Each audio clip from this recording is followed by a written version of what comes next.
Welcome to Tabletop Battle Adventures. Continuing tonight, D-Day, 0400 hours, turn 8. We'll begin with German dice. Quick recap. 506th, first squad, battling with the 1058th, first section,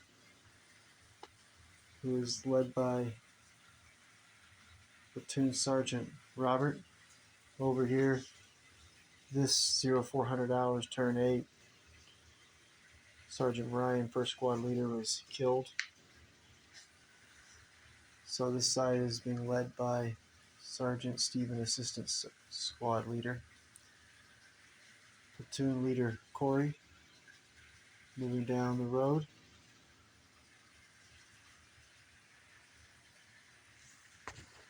This is on the left flank of the 506th.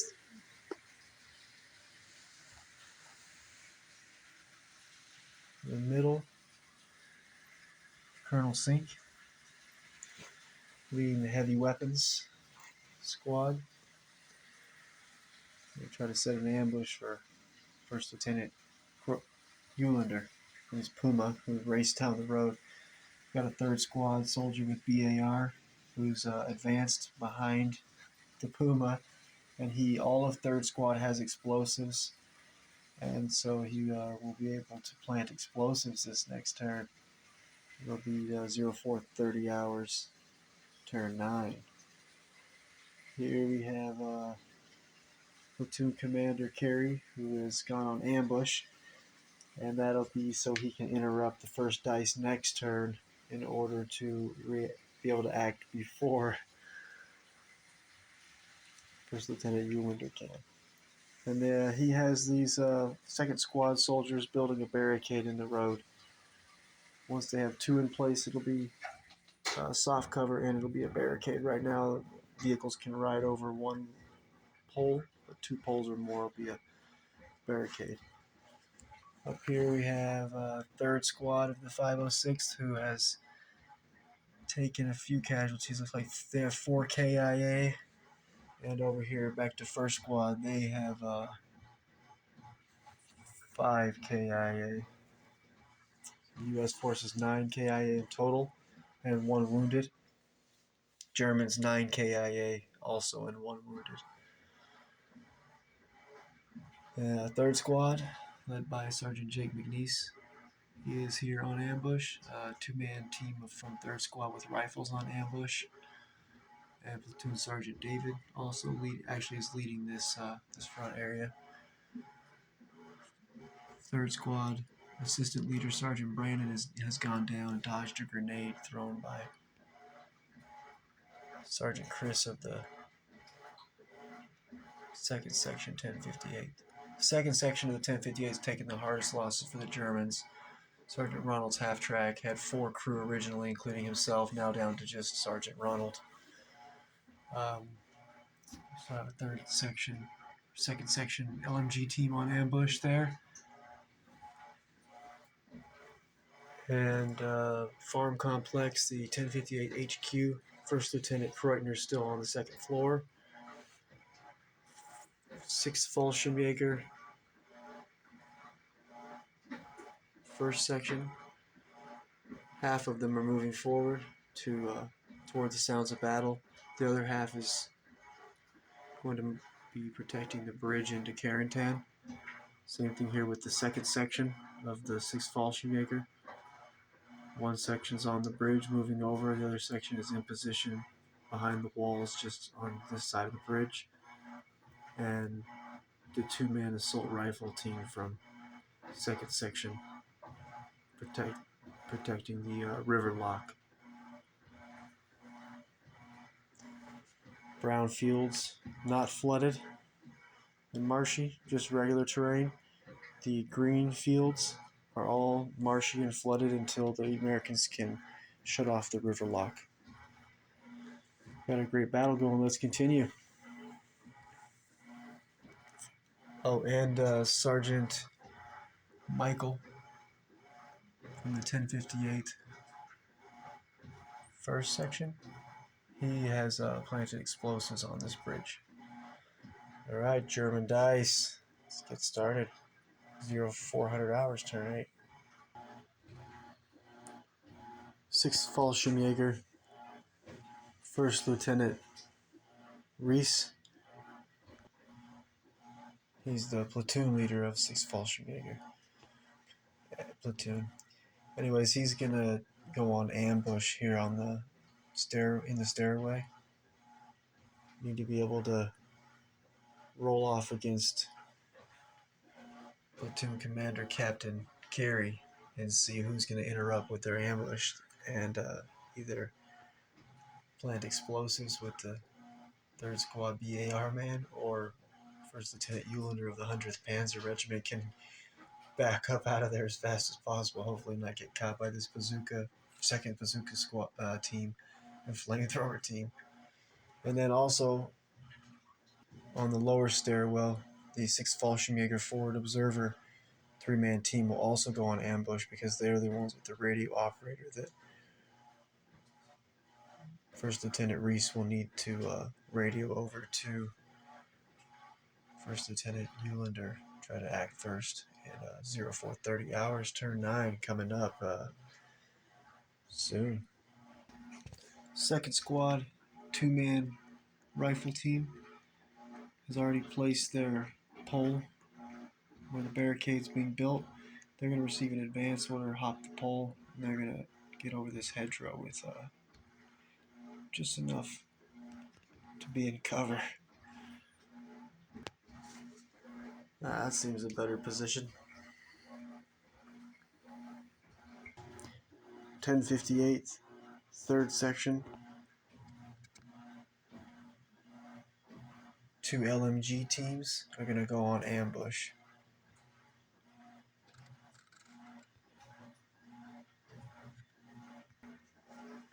Second Squad LMG team is going to receive an advance order. They're going to drag their pole and stack it on the pole that's set up in the road.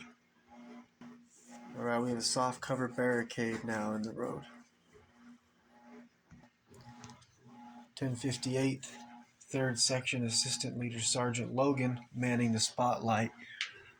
Currently he's shining his light at maximum range, 24 inches. The largest circle is the spotlight, and small one's just showing the direction it's coming from. So that's the area that's lit up. And he's going to go on ambush so that he's prepared to swing that light in any direction. I don't think he can get Sergeant Brandon and his light through this gap here. I think that's further than 24. So we won't risk it. We'll leave it positioned here so we can move it in just a moment when we're ready to light up somebody either on the bridge, middle gap of the field, or this gap here on the left. So on ambush. 6th Fallschirmjäger sniper.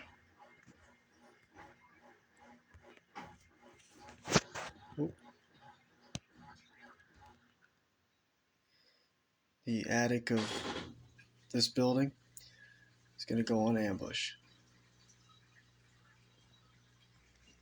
3rd Squad LMG loader is going to move his pole forward. He's going to be just about 4 inches away. He's going to be able to slide that pole, and now this will become hard cover with the 3 poles stacked on one another. 3 poles, nice hard cover now.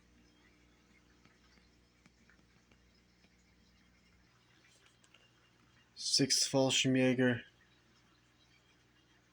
sniper, Sergeant Lehman, in the attic of the 6th Fallschirmjäger headquarters building.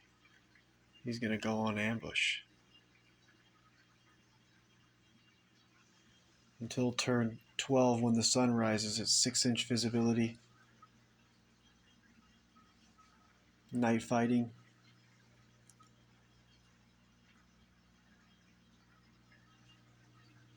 Just a reminder. Nice long adventure.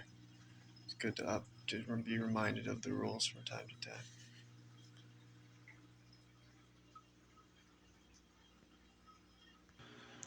Second squad leader Sergeant Braden is going to receive an advance order. He's going to move over and take cover behind this hedgerow. Second squad soldier with SMG receives advance order. He's going to move up to the next hedgerow.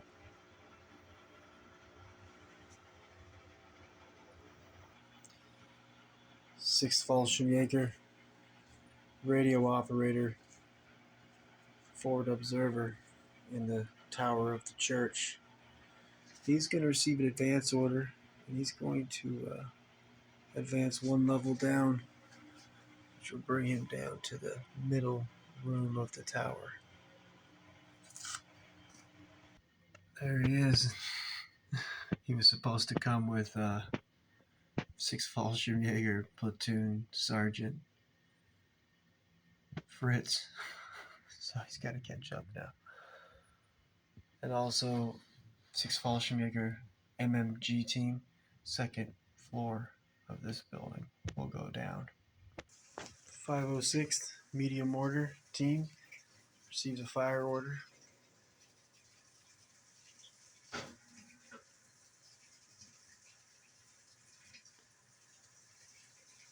And they're gonna go for the only. So Sergeant Travis has radios in his M8 scout car, so I think that would be reasonable that the mortar team would be able to fire on. The only two targets that are known are the LMG team here in the corner from the first section, 1058, and also the 1058 flamethrower team is also. They're both known.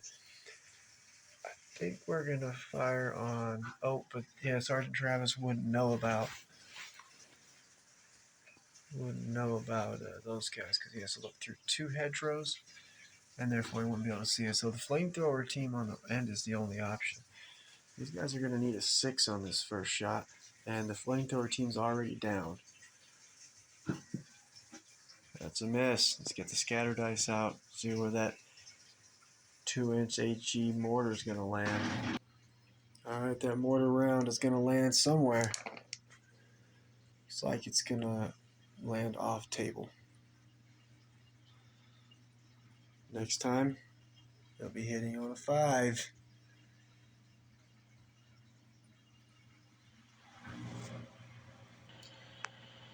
.506th Light Mortar Team. It's going to go on ambush for now. I think other than shooting at the flamethrower team again for the 1058th, I don't think they really have any targets because there needs to be a radio operator, either a platoon commander here, Captain Carey's radio operator, Colonel Sink's radio operator,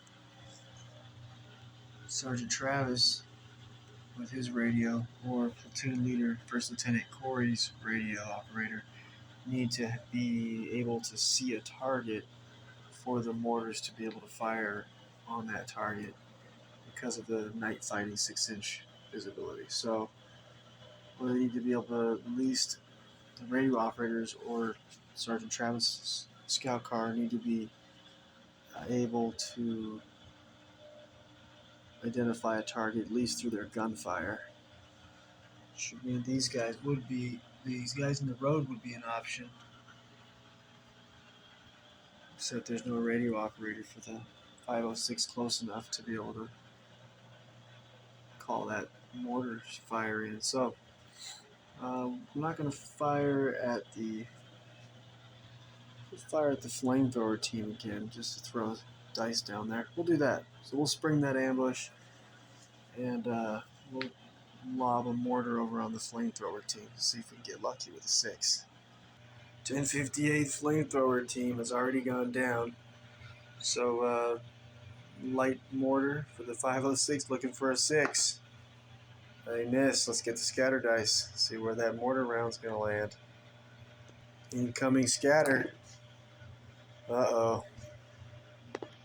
Scatter dice is leaning exactly in the middle, so what we're going to do is re-roll that scatter dice. Okay, it's going 10 inches some direction, hopefully not toward the 506 boys. Oh shoot, 11 inches. Oh man, this could be real bad. Might be on the scout car there. Shiza. Okay, that medium mortar round from the light mortar team. 506, 11 inches.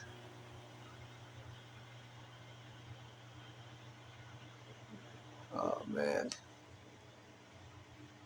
Maybe should have taken that shot.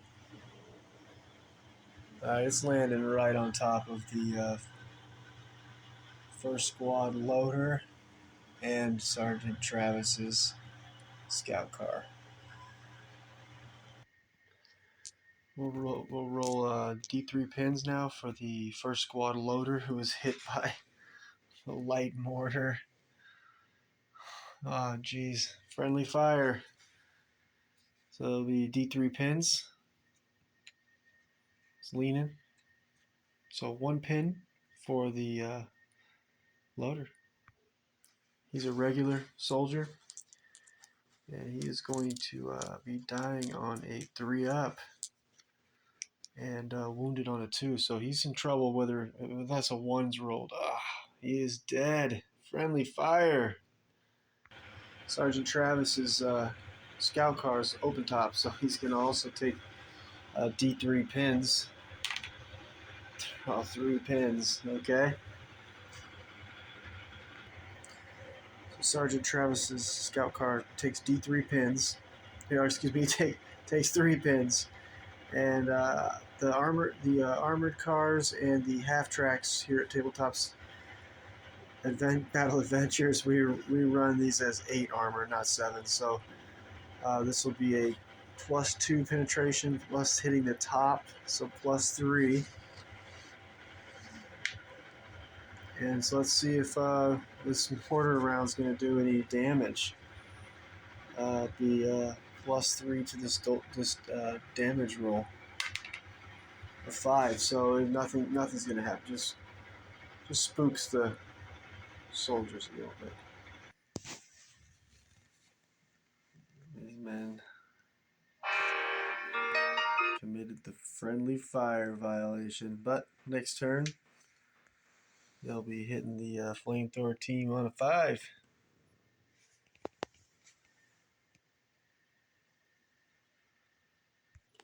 Sixth Fallschirmjäger Commander Major Vonderheit and radio operator gonna go on ambush. Prepare to call for reinforcements at the end of this turn, 0400 hours. Gliders coming in on this dry field. It's the 57mm AT gun and crew. And let's see, we're going to do a scatter dice, and we're doing 1d6 to see if it comes exactly where it comes in at. If it gets to where it's going to go off the table, wherever it would have gone off the table is where it enters from. All right, we're going to be moving forward 6 inches.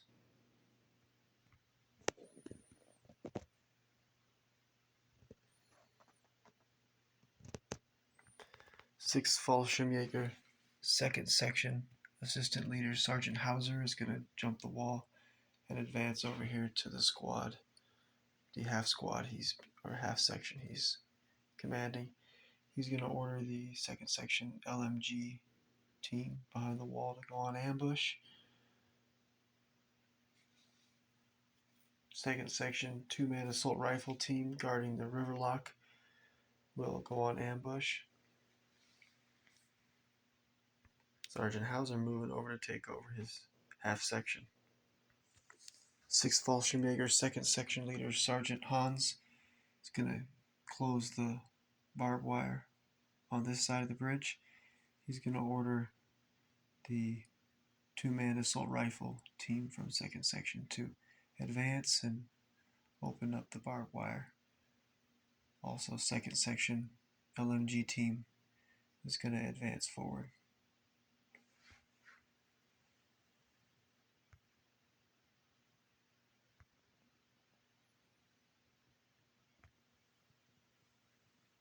Second section, setting up a strong position to defend this bridge and also back up the 1058th in fierce combat with the 506th. German's position strong on this flank though. This side's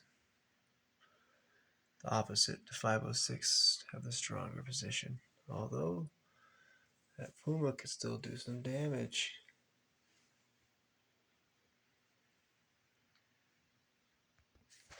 Glider is going to land in the field with the M5 3-inch AT gun and crew. Let's see where they're going to end up at. So they're going to end up exactly where they're at. Perfect. Covering that opening in the hedgerow in case First Lieutenant Eulander tries to force his way through. 6th Fallschirmjäger medic receives advance order. 6th Fallschirmjäger platoon sergeant Fritz receives advance order.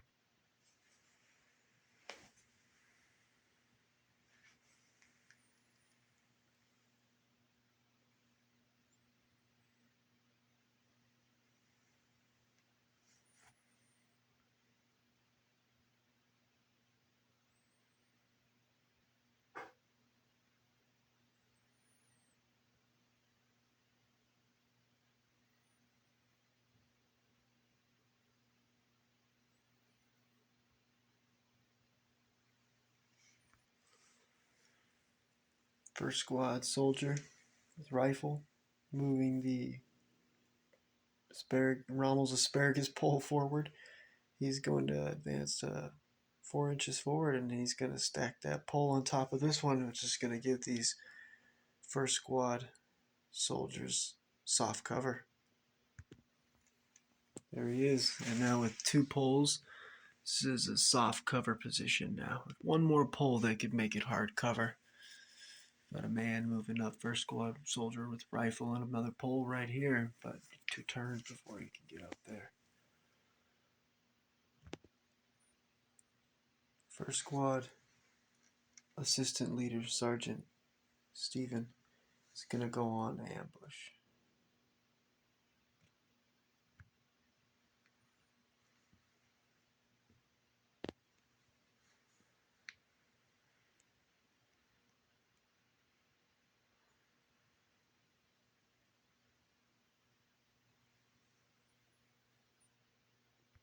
Sixth Fallschirmjäger, 3rd section. Assistant leader Sergeant Thor receives advance order, and he's going to order the 2-man rifle team from 3rd section to advance forward on his left. 3rd section rifle, 2-man rifle team will also advance forward.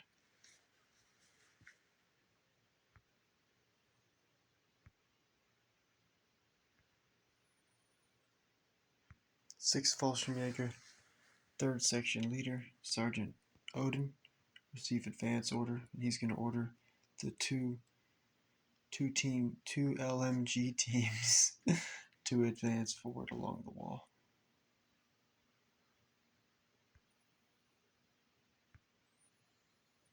Third section heading toward the sounds of battle.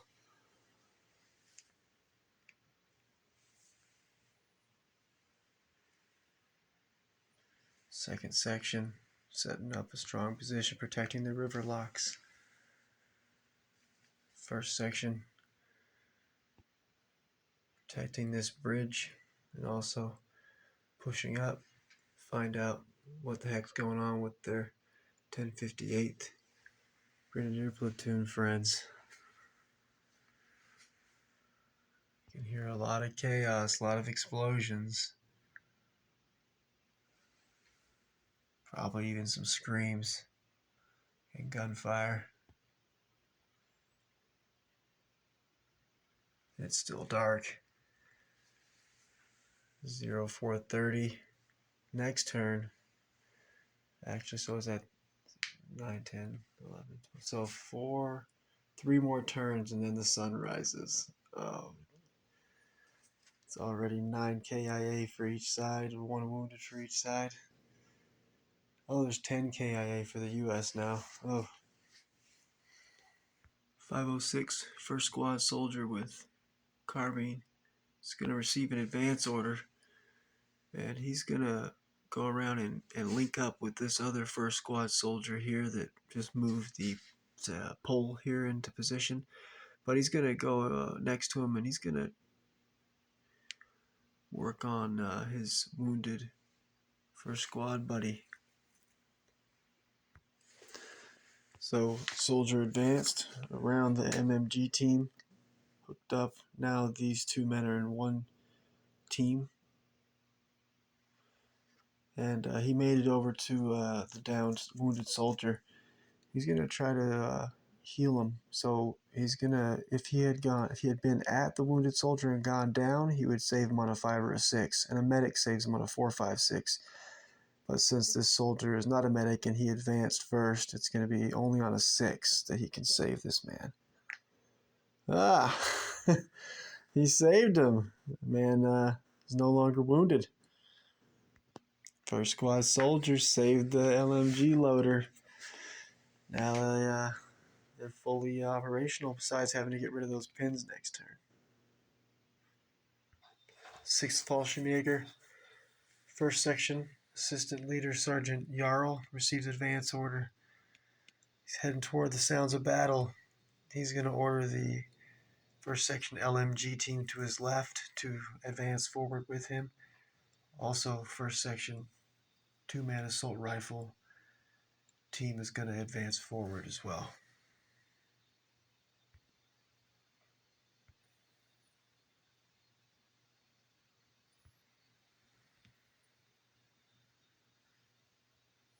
This left flank of the 1058 needs some help. One LMG team from 2nd section's on ambush. These 2 2nd section soldiers with assault rifles are picking up grenades in the road. Sergeant Ronald is the only one of his 4-man crew left in the half track. And there's 1 soldier LMG gunner from 2nd section in this hedgerow here. And then Sergeant Chris here that threw the grenade at Sergeant Brandon this turn. And the wounded man, another dead man there. This flank is crumbling while the Germans' right flank is very strong. 6th Fallschirmjäger, first section leader, Sergeant Carl, is going to hold that barbed wire open. He's going to order first section assault rifle team, 2-man assault rifle team to advance forward. And also the first section LMG team is going to advance forward. And then after that, Sergeant Carl will close that barbed wire fence.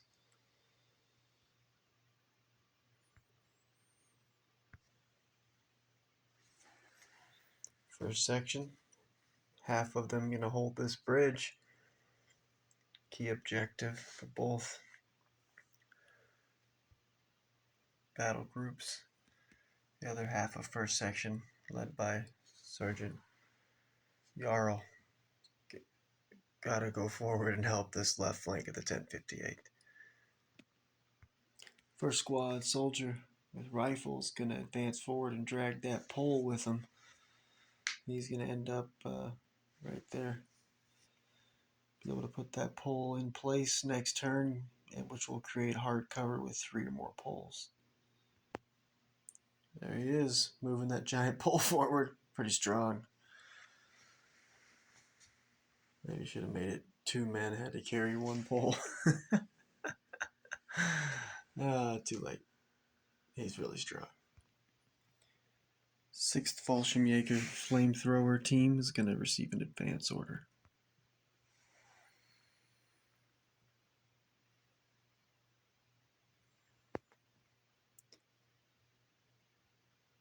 Second squad LMG team is going to receive an advance order. Follow after the other two second squad soldiers.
Sixth Fallschirmjäger Panzerschreck team receives advance order.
.506 medic is going to receive an advance order, and he's going to advance up next to third squad assistant leader Sergeant Brandon.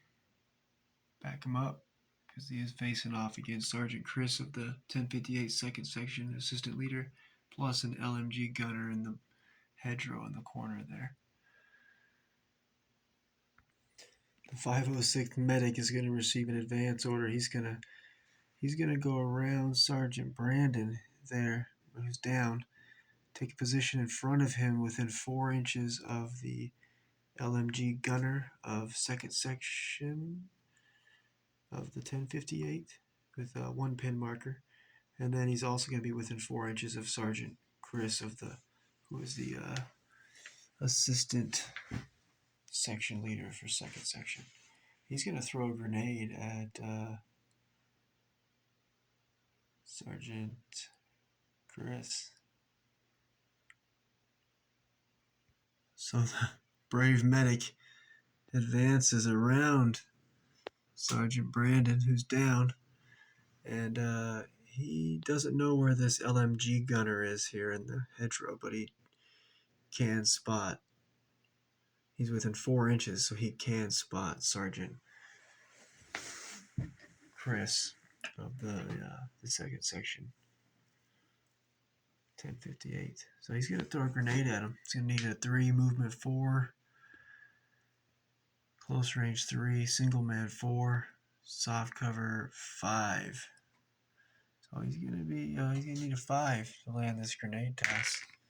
Oh, he lands it. We need D3 pins. He lands the grenade on Sergeant Chris, second section, 1058, assistant section leader. And so it's going to be D3 pins. That's 1 pin.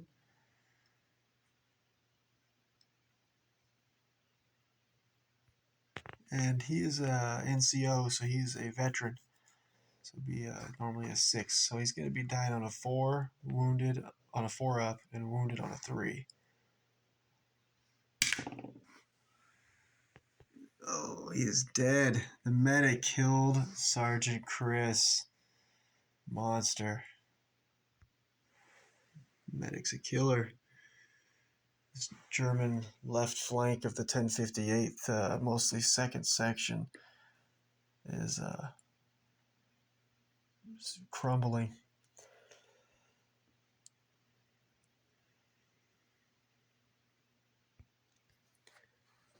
Platoon leader, First Lieutenant Corey, is going to receive an advance order. He's going to head forward and then climb into the hedgerow to be hidden, but close enough within his 6-inch range to support all these mostly first squad soldiers. He's going to go ahead and order this first team MMGs first MMG team to advance forward also, and then to climb into the hedgerow to be hidden. Alright. Platoon leader, First Lieutenant, is here on the left flank now. Can support. And he's got the radio operator with him, so he'll be able to call in artillery strikes, air strikes, mortar fire.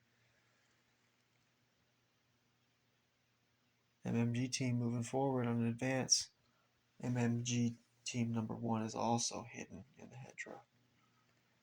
Pretty strong flank now.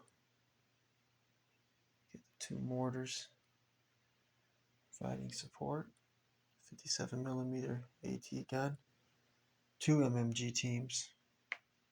The First Lieutenant and the 6 survivors from First Squad, led by Assistant Squad Leader Sergeant Stephen, plus that was the first team of the bazooka team, and Sergeant Travis's scout car.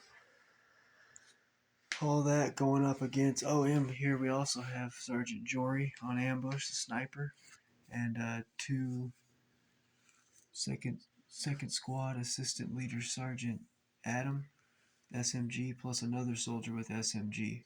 Still yet to act this 0400 turn 8. 1058 3rd section, 2-man. Actually, it's 3rd section leader Sergeant Martin and 1 rifleman with him. They're going to advance just forward into this, so they're actually in the hedgerow. Alright, Sergeant Martin and his rifleman with him, they are in the hedgerow now, hidden.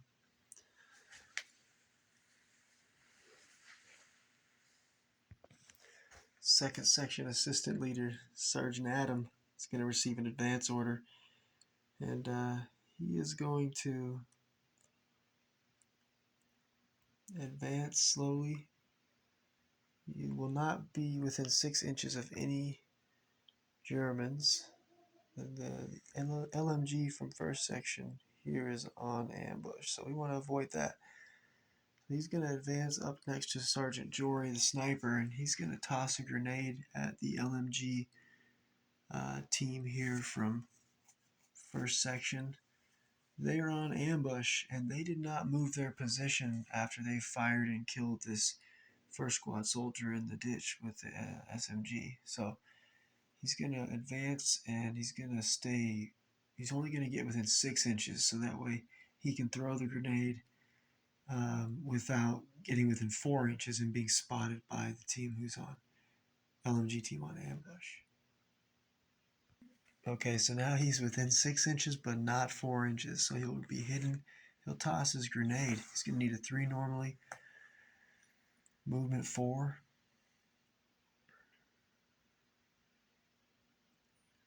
Close range 3. Hard cover 5s. He's throwing it through the hedgerow, so he's going to need 5s. And I think I'll go ahead and go down with that LMG team and not risk it. So let me 7s now. Sergeant Adam tosses a grenade. First section LMG team goes down. It's a miss. Let's see where the scatter dice is going to send this grenade.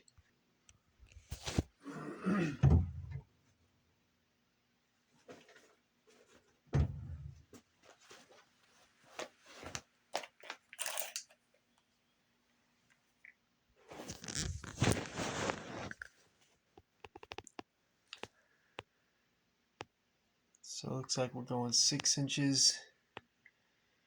So it's just going to land at the end of the bridge, edge of the bridge. There we go. Grenade explodes in the bridge.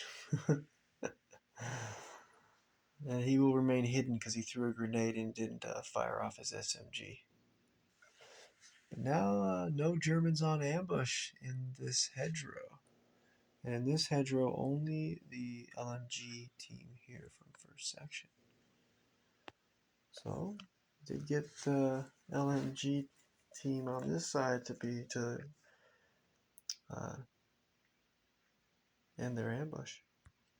Second squad soldier with SMG is going to receive an advance order. He's just going to stay in the hedgerow and move forward, so he's in a better position for next turn. Hidden, able to support Sergeant Adam, second squad assistant leader, and Sergeant Jory, who's on ambush. There he is. 1058, third section assistant leader, Sergeant Logan with a spotlight.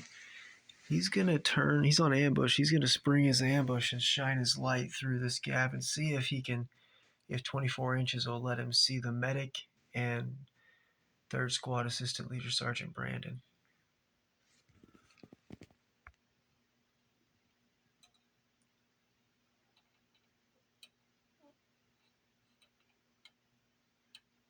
Looks like it is not gonna reach him by maybe a half of an inch.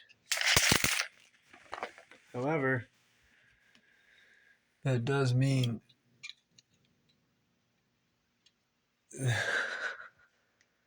that it is lit up right there. So close. Oh, the medic escapes. Won't be able to I won't be able to fire at him with the 1058 sniper in the far right second floor window, and the two windows in the center and the left have a LMG team in each window. Ooh, medic got lucky.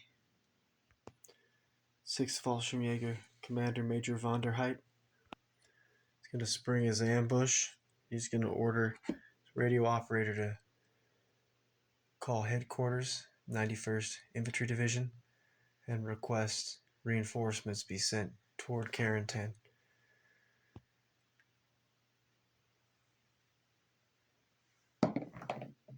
Ooh, +5 to that reinforcement command roll. With that roll of a 5, Germans are now at 27. They need 36 to release the one platoon from the 25th SS Panzer Grenadier and one platoon from the 12th SS Panzer Regiment.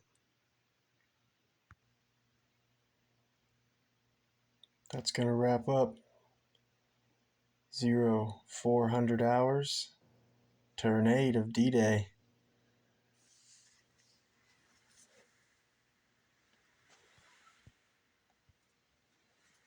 Germans, 6th Fallschirmjäger still hold Carentan.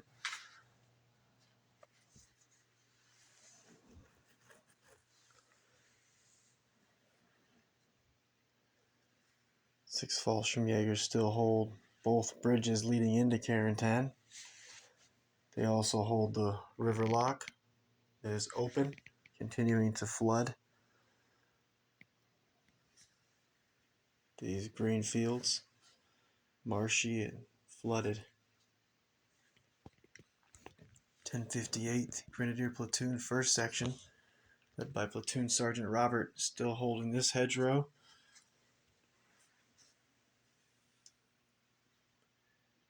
First Section and some of 3rd Section holding this hedgerow here. Strong position. First squad of the 506th engaged in a bloody contest for the hedgerow. Platoon leader, First Lieutenant Corey, on scene. Sergeant Travis's scout car helping out. 7mm AT gun arrived this hour. Mortars providing some support and some friendly fire. Second squad soldiers moving up with Colonel Sink and the heavy weapons teams.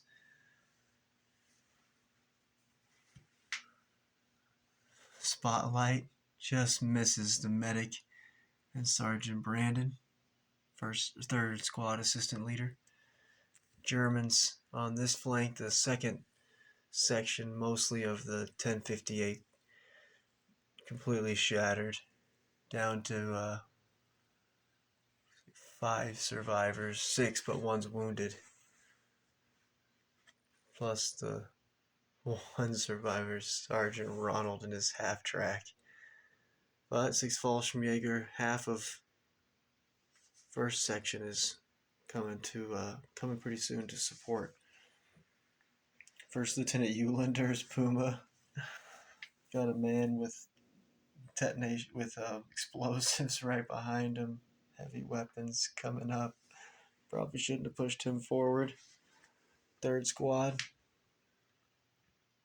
up here in the hedgerow, still on ambush. Sergeant Jake McNeese and a 2-man rifle team from third squad. Private Corey and 1 man pushing forward for third squad. Platoon Sergeant David leading the way. And second squad with Platoon Commander Captain Carey got their roadblocks set up.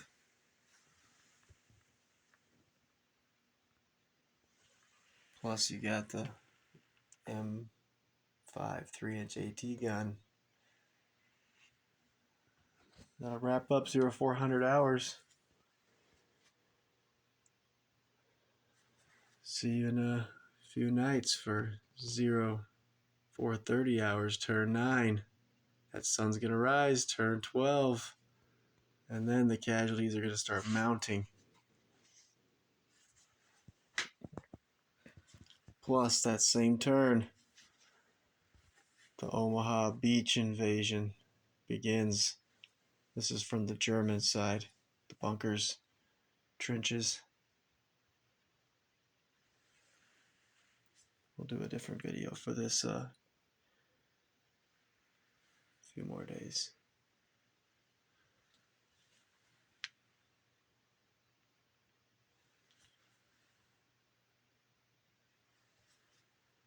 See you next time.